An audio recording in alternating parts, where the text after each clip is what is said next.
Convicted pimp Anthony Terry was sentenced to 20 years in prison April 29, 2011.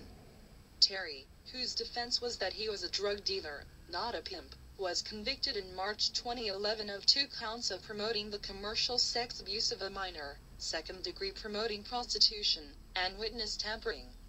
Kane County Superior Court Judge Beth Andrus had just handed down the 20-year prison sentence when the courtroom phone rang. On the line was the teenage victim Terry had pimped out and later asked to lie for him in a series of recorded phone calls he made from inside the King County Jail.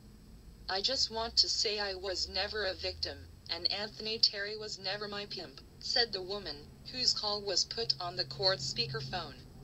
The woman was 18 at the time of the sentencing but was 17 when Terry was twice arrested for pimping her out. Judge Andrus had already heard the woman's denials during Terry's bench trial, but apparently found them unpersuasive. One evening, Daryl, Mary and an 18-year-old, Janice, who Daryl was also forcing into prostitution, were pulled over by a patrol officer for a traffic violation.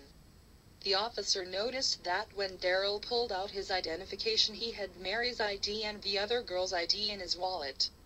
The officer was suspicious and asked to speak to them all privately. The grand jury has indicted the owner and 7 other individuals linked to a local Korean nightclub for allegedly operating an interstate prostitution scheme involving Asian women, many recruited overseas, who worked as hostesses at the club to repay their travel and living expenses, announced U.S. Attorney Jenny A. Durkin.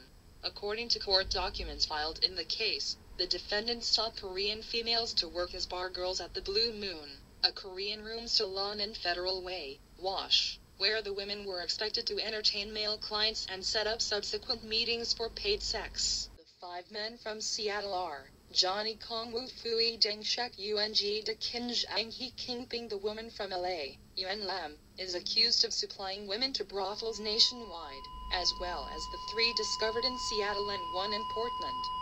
The prostitution ring would move the women between cities about every other week. The women were never allowed to leave the brothel, except when changing locations. The brothel at this location, Vantage Park Apartments, was run by Wu, and security camera